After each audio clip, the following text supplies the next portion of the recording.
Good morning, good afternoon, good evening, whatever time it may be at the time that you are listening to this podcast. I am your host, Miss Unique, and welcome in. Welcome in. This is Beyond Unique Shattered Dreams, where every shattered dream becomes a sometimes harsh reality. Yes, it does. Welcome back, everyone. Welcome back to this episode, right? This is a continuation.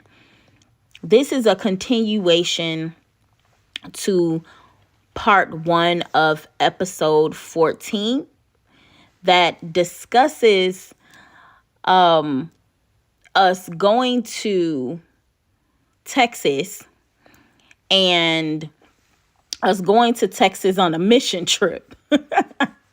And all of the things that unfolded while there. So if you have not heard part one, I urge you to get off of this episode and to get to part one episode so that you can be all caught up by the time that you get here, because this is going to be a continuation of part one. However, I do want to say that the scripture that I used for this story time comes from Genesis 50:20.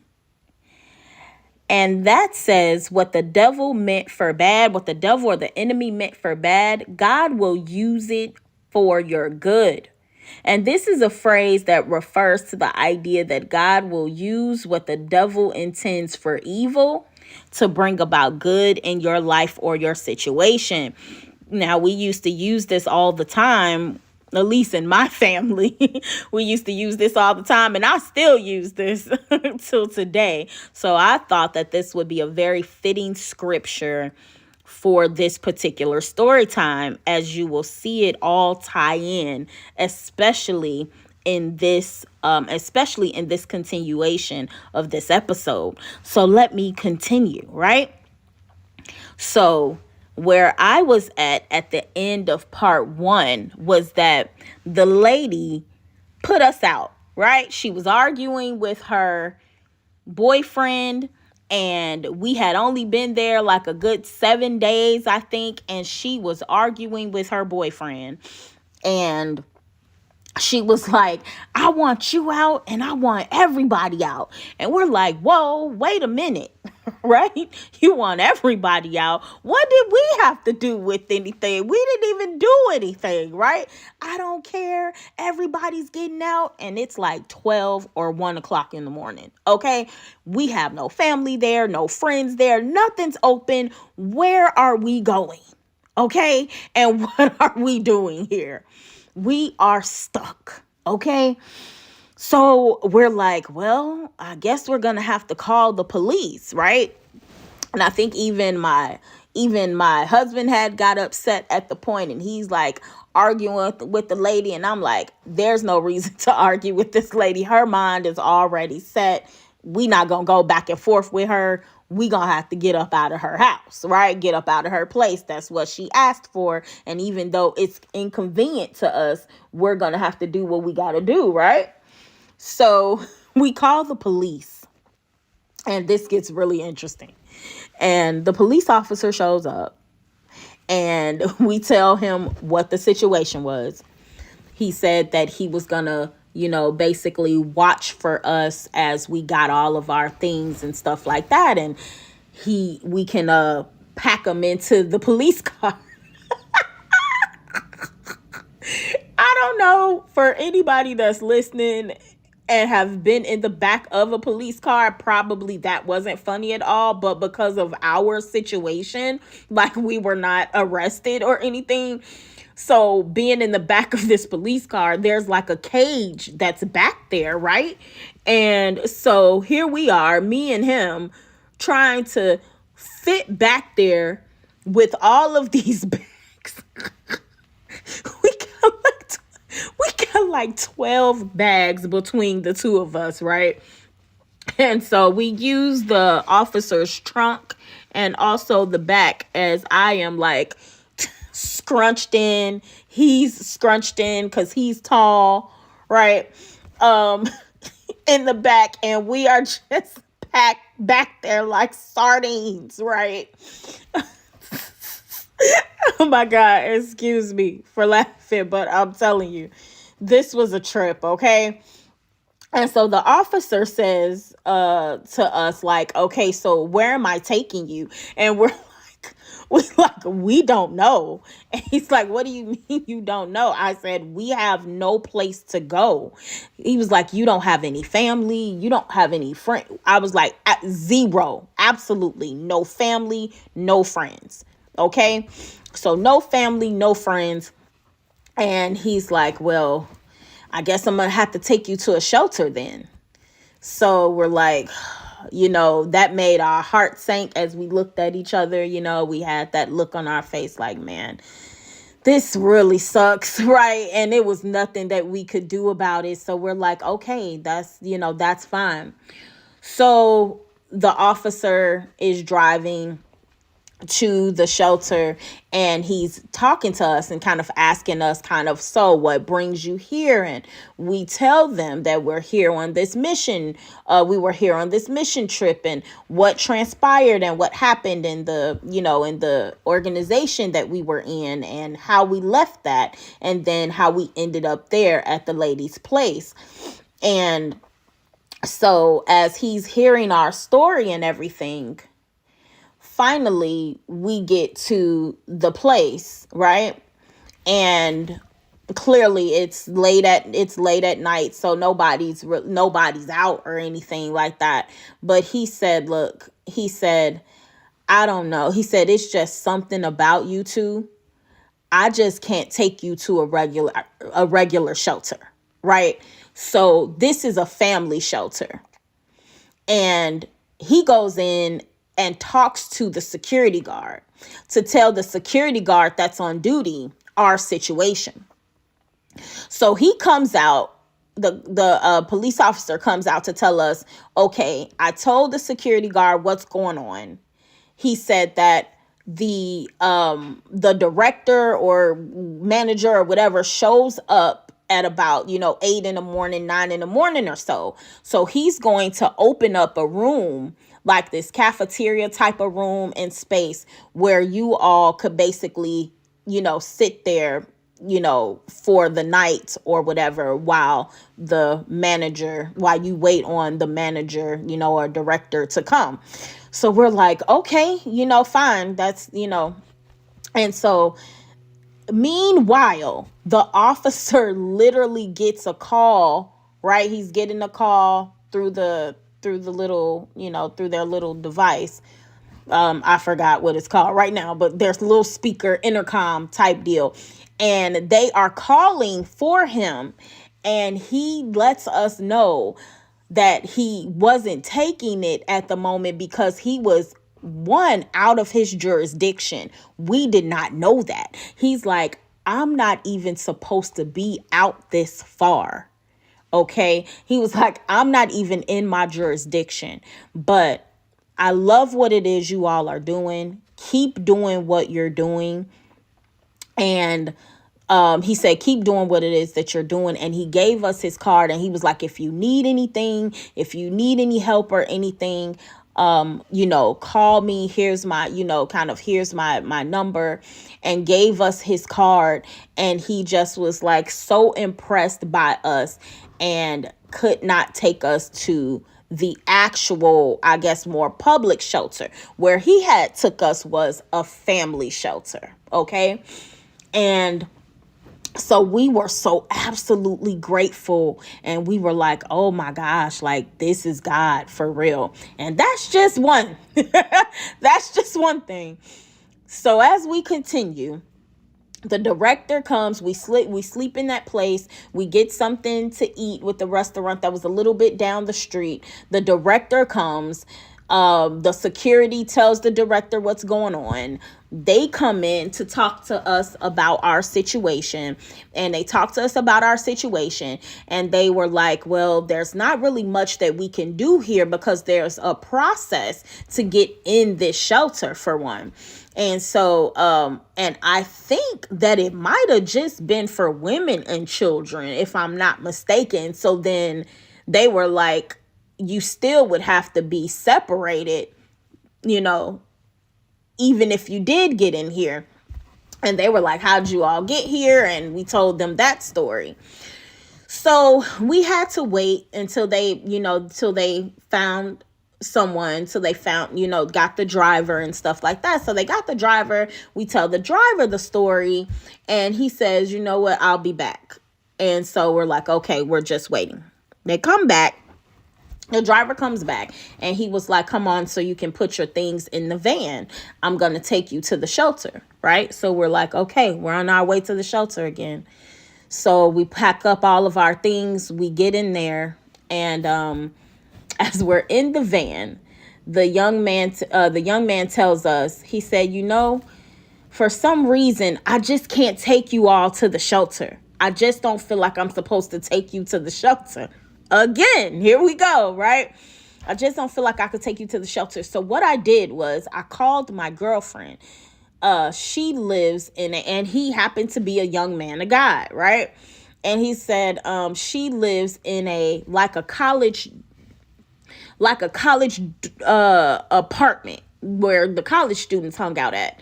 And it was like two of them in the apartment that had rooms, but then there was a separate room, and that separate room was not taken. And so he asked his girlfriend, could we stay there, because he just couldn't see taking us to the shelter. And he said that she said okay. So that's where he was taking us. So we're like, okay, on to our next journey, right? This is the third one by this time. So we get there. He gets us there. The girlfriend meets us. She's bubbly. She's also, a believer, a Christian, as well, a young woman of God, and she is happy and delighted to take us in. So she takes us in. We get, we get all our stuff in. There's a room with like a twin size bed, I guess a twin size bed or something. I don't know if it was like a double bed or something like that. But anyway, it was like a twin size bed, little room, like a college dorm room that you would think, like a small college dorm room, a small one. And so we're like, okay, here we are again. So what are we doing? Immediately, we start looking for jobs, right? And so the bed was too small. So we had a blow up. I think we had the blow up, or they had a blow up, and they put the blow up, I think, in the living room, the blow up mattress in the living room. And so we were able to sleep there. But then when everybody started getting up, we would get up. And because I'm so absolutely grateful, they started actually taking us to church. They started, cooking. They actually told, some of the church members what was going on with us. They actually took us out to dinner. It was a welcoming, experience. They took us out a couple of times. We made sure that we did what we were supposed to do while we were there. And we went over and beyond. We cleaned the bathrooms. We washed the dishes. We did all the things because we knew that, once again, we hadn't established anything, right? While we were there yet. And so, but every day I'm putting out my husband's resume and things like that, and he actually went out a couple of times for places. So fast forward, we've been there about 7 days as well. We've been there about 7 days, and all of a sudden, we're having this friction. Now, it was this roommate that, she was an interesting roommate, and we kind of connected, with her, but she definitely was not, in the God at all. Right. And she would smoke her let's go with marijuana and things like that. And but a very cool, person. She definitely would listen to me or listen to, my husband at the time talk, and, and I guess kind of minister to her, and she definitely would listen. And so we had a great rapport and things like that, and all of a sudden, maybe we're 7 days in now again, and all of a sudden, the young lady who we have been going to church with and things like that, had said that she was missing some jewelry or something like that. Now, this is not anything that we do, right? We're just trying to survive. We are so absolutely grateful that we are going the extra mile, doing the extra things. And so when that came up, we're like, okay, we hoping you're not thinking that it's us, but of course, because we're the newest people that's there. I dare to say it had, things to do with the color of our skin, for lack of better words. And yeah, and so we're being accused now of taking things. Oh my God. I am absolutely livid. Really, I'm livid, but he's even more livid. And this was just, I think I started crying, and this was a whole thing. Okay. This was just a whole thing. And once again, here we are within a situation where, like, how dare you? We have to call the police again. So the police shows up. We tell them the situation and all of that. Actually, the girl that did not talk a lot or whatever, she came out to our defense saying, how great we were, how we kept the house, how we cooked, went the extra mile, and there's no way that she thought, nothing was taken from her, and she didn't think that, we had did anything. And here we are at this situation again, needing to leave. Needed to leave. So once again, here we are packing up our things, packing up our stuff with no place to go, right? And I think that I had maybe my mom intervene at this point, because now we were going to I think it was kind of like a in suites kind of place where you can like stay there, for some time. And that was the type of place that this was. So that's where our next journey. So we were just absolutely appalled. We just could not believe, this. And here we are once again. We were supposed to be going to a homeless shelter. I'm grateful and thankful that my mom paid for this place. And here we are in this place. We're like, okay, we got a week, maybe at the max. We got to get to it. We stayed getting to it, putting the resumes out, having him go to the meetings. We're there. We're doing all the stuff. And finally we got a place. Well, we're looking at this place, and we're trying to get in this place that's very close to where we are, and it's an apartment. And we put it out in a couple of places. We put the application out in a couple of places.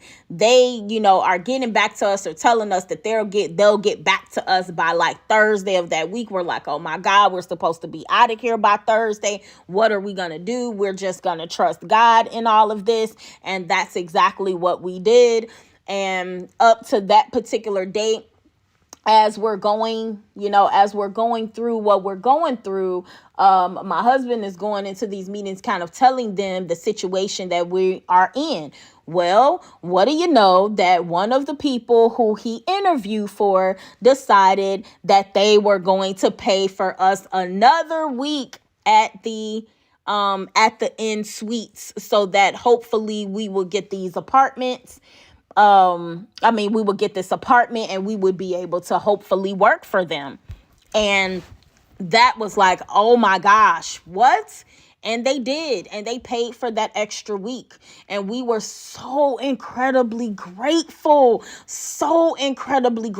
All these times we could have been on the street, right? And so now It's time is winding down. We need to get up out of there probably in the next couple of days. We called the place, and they're like, we're still working on it. And then they get back to us, I think like the day before we're supposed to get out of there or something. And the day before we're supposed to get out of there, they call us, tell us we had been accepted.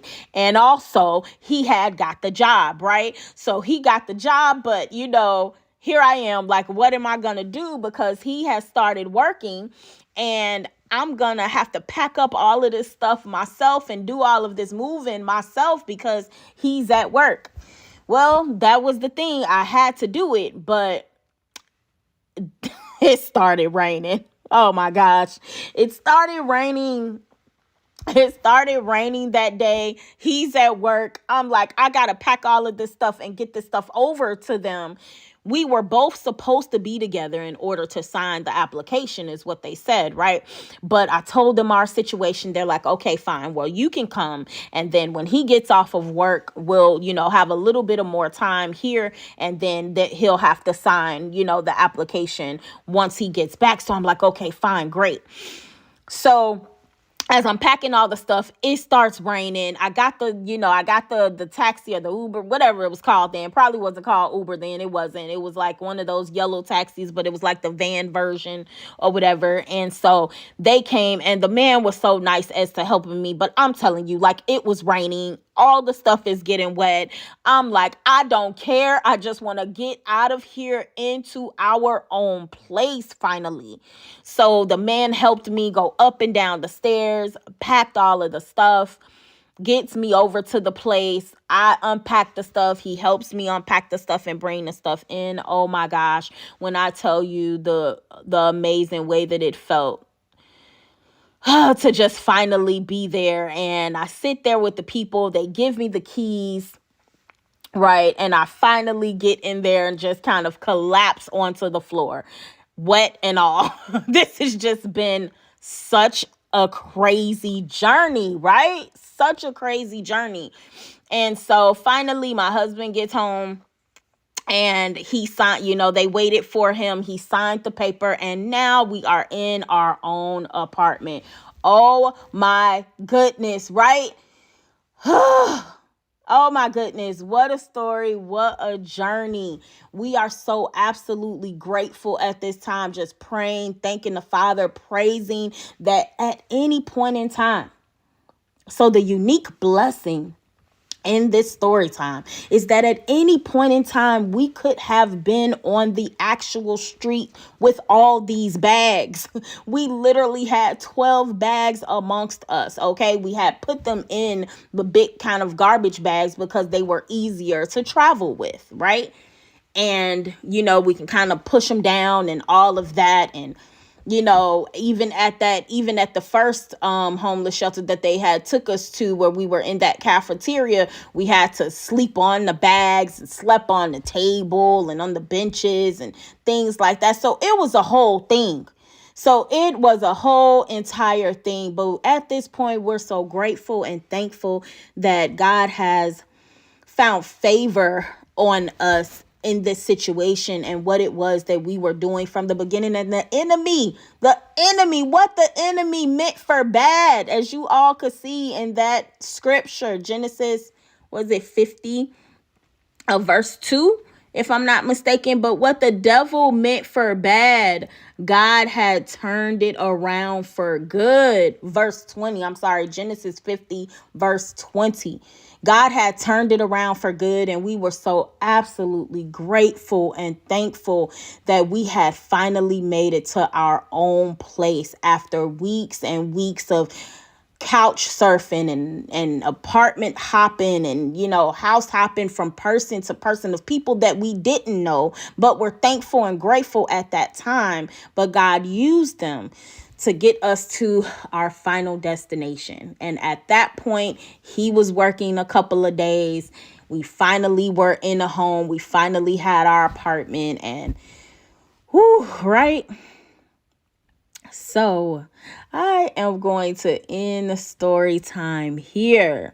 And for all of those who came over from part 1 to part 2, thank you.